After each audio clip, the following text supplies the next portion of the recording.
into hacking. Looking back, I actually never thought I'd be smart enough to become a hacker. When I was 13, I struggled with basic math every day in school. My teacher, Mr. Perkins, would always call me up to the front of the class to solve equations and surface areas on the board, like I was there for his entertainment or something. I wasn't dumb, I just had a really bad memory. So I guess you could say that I had trouble focusing too. I was always so scared when Mr. Perkins called me up. My legs would start shaking as I walked up to the board. He would snicker and smirk without even making an effort to hide his joy at my failure. I guess some people just like having power over others. One day, I had to skip breakfast because I was late for school. That one missed meal changed my life. I was especially cranky that day by the time it was math class. Mr. Perkins called me up as usual, and I tried to memorize my notes even though I knew it was pointless. I went up to the front of the class, and before I could write anything, my tummy let out a really loud sound. Mr. Perkins was the first to laugh, but the rest of the class soon followed. I couldn't take it anymore. I ran out of class and straight to the library, thinking I would get some peace and quiet there. While I was sitting at a table there, feeling embarrassed and angry, a shadow of a man walked by and dropped a book right next to me. I was startled by the sound. "Hey, watch!" I started as I turned around, but there was nobody there. I looked around, wondering if I had imagined it.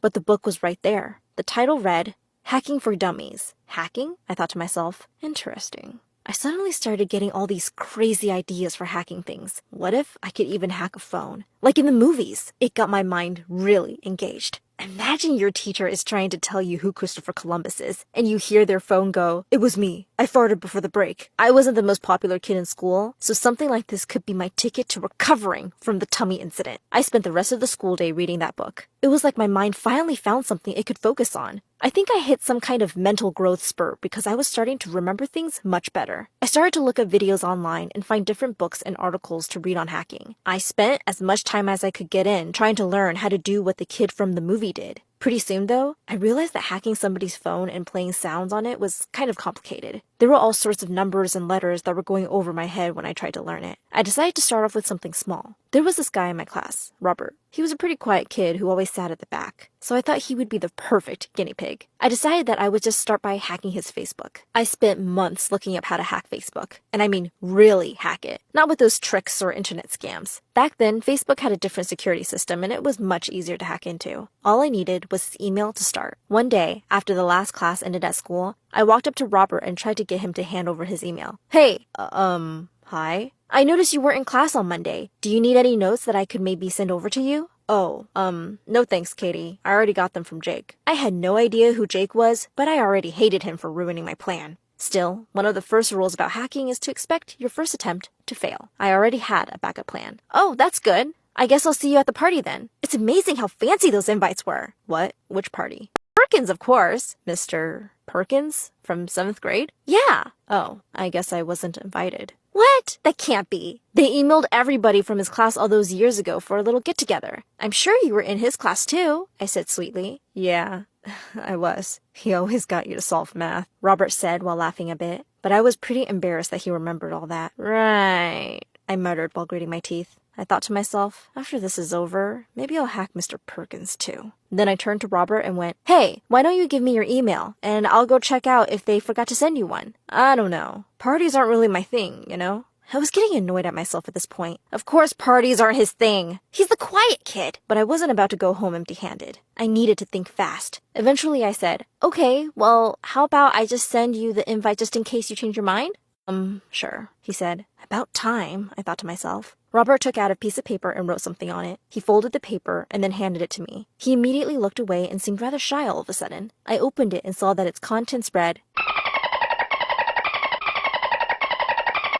I couldn't help but giggle a little and saw his face flush. "It's an old email," he said quietly. "Please try to keep it to yourself." "Of course," I said coyly. "You can trust me." That night, I skipped dinner and went straight to work. I followed the instructions in the book I was reading and opened up the big black screen with all the code and numbers. I entered his email and had to mess around a bit with the whole thing. It was almost midnight, but I wasn't sleepy. Actually, I was starting to think about being caught by the FBI or something. Would they throw me in prison? Will I have to share a cell with a hippie? Would I get on the most wanted list? That last one actually sounds kind of cool, though. My thoughts were interrupted by the sound of a beep on my computer that told me that it had found the password to Robert's email. I could feel the excitement rising and my heart started beating fast. I looked at the time and was happy to see that it was nearly 2 a.m. Surely Robert would be asleep by now and wouldn't notice until the next day. I went to Facebook and entered his details to log in. The wait was really intense. I was praying for time to go faster, even though it only took 2 seconds to log in. But it worked. I was ecstatic. I took a second to look at my handiwork as I stared at Robert's profile from his own account. This isn't just some scam that you pulled off, I told myself. This is the real deal. I looked through his messages and I was amazed at the conversations he was having with people. Robert was talking to people with doctor in their names. I checked out the profiles of these people and there were teachers and lecturers at some pretty fancy colleges around the world. He sounded like some sort of genius talking to these people about science and computers and stuff. But hey, I guess he wasn't smart enough to avoid getting hacked. I scrolled to his chat from a day ago and saw the only person who wasn't a boring old adult. It was this young girl our age who was from Connecticut, according to her Facebook profile anyway. I went through their messages and one thing became very clear. She was Robert's girlfriend. I was stunned for a moment. This guy barely spoke throughout our school year and he's on Facebook hitting on this girl with lines that would give any girl weak knees.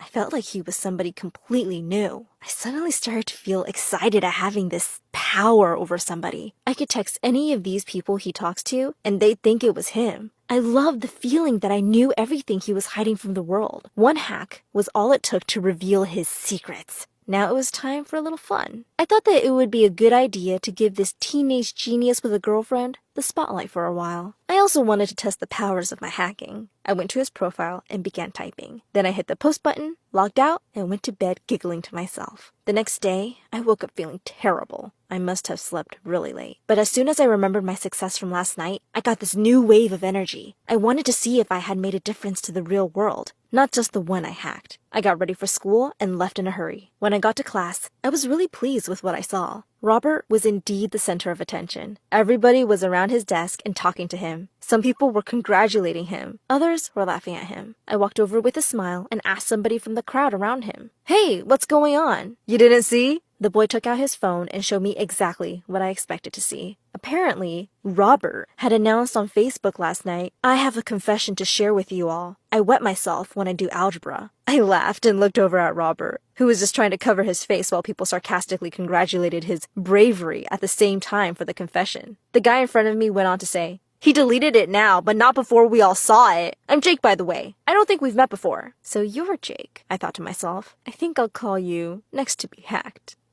I laughed at the little joke I had with myself and ignored Jake as I went to my seat. I felt amazing. I got a deep look inside somebody's life. I saw things they would not share with anybody else, and I changed their real life too. This was just a harmless prank, but I knew I could do much better and much bigger. I grew up with the same attraction to hacking. I kept learning new methods and weaknesses in online security. By the time I was 25, I was a professional hacker. I worked on contracts from time to time, doing some small jobs and some big jobs. The money was good, but the jobs were getting too easy. I started to notice that hacking was getting boring. Most of it was about big companies wanting to get rid of their own legal violations and avoid penalties. I knew I wanted more than this, though. I had several boyfriends to keep my life interesting. I hacked into every one of them to keep the feeling of excitement and to always have the power and control in the relationship, even if they didn't realize it. One guy I dated was cheating on me with 2 other women. Sometimes I wonder what happened to him after I leaked his private and exposing chats to the other 2 women, and his parents, and his sister, and his cousins, and also his neighbors. Not all of the guys I dated were scumbags, though. Some of them were smart scumbags. I hacked into one guy's bank account to see that he was donating money to a charity for orphans. Sweet, right? Yeah, well, after a while, I noticed a pattern in his donations, and it turned out that he was just laundering money to avoid taxes. An anonymous report to the authority fixed that right up. I couldn't stand dating nice guys. Hacking them was no fun because they were just so clean all the time. It was boring to not find anything interesting. However, everything changed when I met Trevor. We met at a bar. It was the most typical encounter, since that's where I met most of my short-term boyfriends. Trevor was sweet and charming. He had one of those handsome faces that you feel like you've seen somewhere before, maybe in a movie. He always knew what to say to make me feel special, if I was a normal girl, that is. The most interesting thing about him was that I could not find a way to hack him. I tried casually at first, starting with his Instagram and Snapchat, like I usually do, but I couldn't manage to break in. He was using a software that I had never seen before. It was stopping me from accessing anything about him. What really got me interested in him was when I used everything I had, an entire decade's worth of hacking expertise, only to be stopped at every route. It was frustrating, but also exciting. Could this man finally be a challenge? At the same time, I was also afraid of him. He claimed to be a divorced man, but there was no information on him anywhere before 2016, the year he got married. He was friendly and nice on the surface, but everything about his accounts was secured by the hand of a professional. He said he worked in retail, but obviously, I don't believe anything the guys I date say. And he was into creating mirrored texts. How is that even a useful skill? I wanted to think that he had another professional hacker set up his security. I knew it was possible since I had done the same on my own accounts. But my fear was, what if he set up his security himself? I had to know what he was hiding. In our first 2 weeks of dating, which was already longer than most of my relationships, we tried to get to know each other. He asked about me and my hobbies, and I asked about his presence online. I wanted to see if he could give me something I could use to hack him. I knew I couldn't just ask him about his security because he would want to know why I was hacking him in the first place. Too many complications taking that route. The only thing I could confirm about him was his ID card details, and even a simpleton could put that in Google and check if it was legitimate. I needed to know something he did not share with the world. It was an itch that I just couldn't scratch. My lucky break came on our 1-month anniversary. He arranged for a date night at this fancy new restaurant that everybody around town was hyped up about. I wasn't sure how he managed to get us seats at peak dinner time. I was expecting the night to go as usual, that I would have to act like I had fun. But really, I just wanted to hack this smooth-talking man. We had a nice meal, and when it was time to order desserts, he went with a chocolate banana split, and I ordered a slice of tiramisu cake. When the waiter left to get our order, Trevor put up a serious look and said, "I think it's time I told you something." My eyes flashed and I began listening even more intently as he went on. "I haven't been completely honest with you." I nodded my head so he could go on. "You see, I know I've told you that I'm a divorced man, but what you don't know is, I took her last name when we separated, and I kept it." I felt my eyes widen to the point that they were about to pop out of their sockets. This was big news! Besides knowing that he did something controversial and unconventional, I finally had a lead. His original last name! I could barely contain my excitement as I said, "So, what's really your name?" "My real name is Trevor Noah." "Phew! I am so glad that's off my chest," he said. I was glad he's in a confessing mood. "I'm glad you told me," I said sweetly. "Please excuse me one moment." I speed walked straight to the ladies' room. I took out my second phone that I use for hacking. Technology has really come a long way. And I looked up everything about him. It was like he made completely new profiles after being married, but everything was without the same level of security. This was a gold mine for me. I decided to save the juicy stuff for when I got home. A quick hack into his Instagram and Facebook showed me that he was clean enough. I went back to him at our table where our desserts had arrived. "Everything okay?" he asked. "Everything is great." "I love honesty," I said with a beaming smile. "That's good to know," he replied, trying to match my smile. "Hey, so I was thinking we could register together for one of those couple getaway trips, you know, to celebrate." I was already daydreaming about all the stuff I'd find on this guy once I got home, so I didn't really hear him. Hello?" he asked. "Oh, what?" I suddenly snapped back to reality. He asked me again, and I said, "Sure, why not? I might just dump him tonight anyways." "Perfect. Do you have an email I could register myself with?" This travel agency only lets you register once with a single email, and I already used mine with my ex, so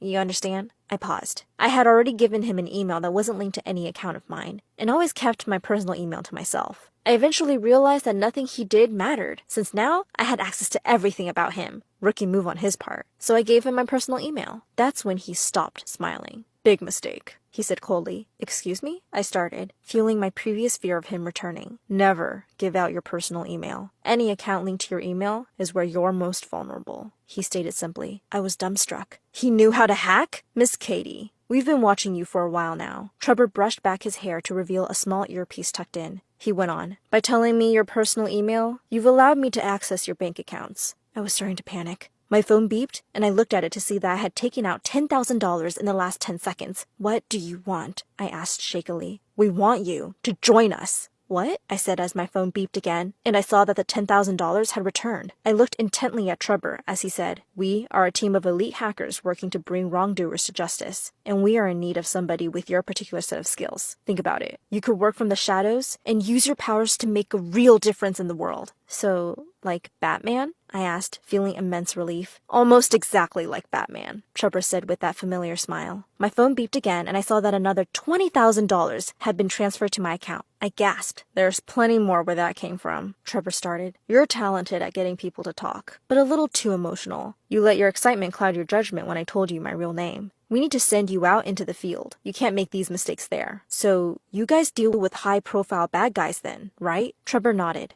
So, I thought to myself, now I get to have leverage on the baddest of the bad. I felt a grin coming on myself. I'm in. I knew you would be. Trevor got up and was about to leave. Wait, I called after him. How did you pick me? Oh, isn't it obvious? Trevor said. He picked up a napkin from the table and brought out a pen from his coat and wrote something on it. Then he folded it in a way I remembered seeing before. He placed the napkin on the table and walked out. I unfolded a part of the napkin to see that he had written his name inverted. I unfolded the other half of the napkin and gasped. Written there was the mirrored version of his name. R-O-B-E-R-T. Robert.